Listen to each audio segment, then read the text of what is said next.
I want to talk about something that might be hard to hear. Early pressure kills long-term potential. Your intentions are good. You want your child to succeed. You see their potential. You're investing time, money, and energy. You're showing up to games, driving to practices, rearranging your life. That's love. That's commitment. But sometimes, without realizing it, that love can create pressure that does the opposite of what you intend. It drains the one thing your child needs most at this stage: their love for the game. You want them to try hard, do their best, take their sports seriously. So maybe you offer lots of feedback after games. Point out what they could have done better. Emphasize winning, standing out, getting noticed. Compare them to other kids. Show disappointment when they lose, extra excitement when they win. All of this sends a message. Your value is tied to your performance. My approval depends on your results. And that message changes how they experience their sport. Practice becomes about meeting expectations. Games become tests they can pass or fail. Mistakes become sources of shame, proof they're letting you down. Can you see how quickly joy gets crowded out? Here's what research shows. Kids who feel pressure to perform at young ages are significantly more likely to quit sports by their teenage years. Not because they lack talent, not because they can't compete, but because sports stopped being fun and started being stressful. They burn out. They lose intrinsic motivation, that internal drive that makes them want to practice, improve, play. And once that's gone, talent doesn't matter because they won't stick with it. Think about it from their perspective.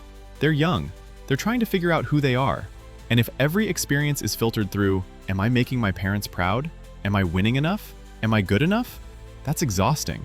That's not what childhood sports should feel like.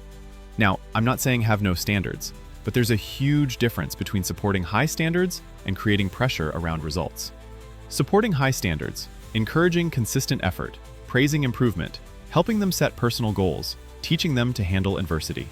Creating pressure, visible disappointment after losses, comparing them to others, emphasizing results over process, making your emotional state dependent on their performance. The irony? Parents who back off the pressure usually end up with kids who go further, because those kids keep loving it. They stay engaged. They develop intrinsic motivation. They work hard, not from fear of disappointing someone, but because they genuinely want to improve. So what should you do? Check your expectations. Ask honestly, why do I want my child to do well? Is it for them or for me? Am I living vicariously? Worried about what others think? Trying to secure their future through scholarships before middle school? Focus on process, not outcome. After games, ask if they had fun, what they learned, what moment they're proud of. Let them know you love watching them play regardless of the score.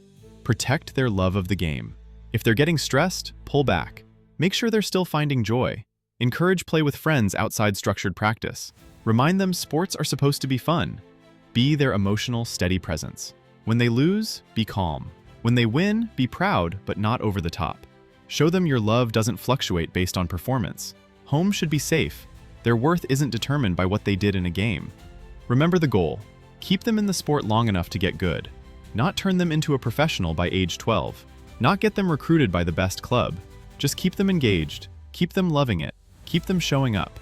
If they stay in, if they keep that intrinsic motivation alive, they'll have time to develop. They'll have opportunities you can't imagine now. But if pressure squeezes joy out too early, none of the rest matters. They'll be done before they had a chance to see what they could become. Give your child the gift of low-pressure exploration. Space to love the game for what it is. Room to make mistakes without disappointing you. Because the ones who last, who thrive, who reach their potential, they almost always started with joy, not pressure. Your child's long-term potential is protected by one thing right now: their love for what they do.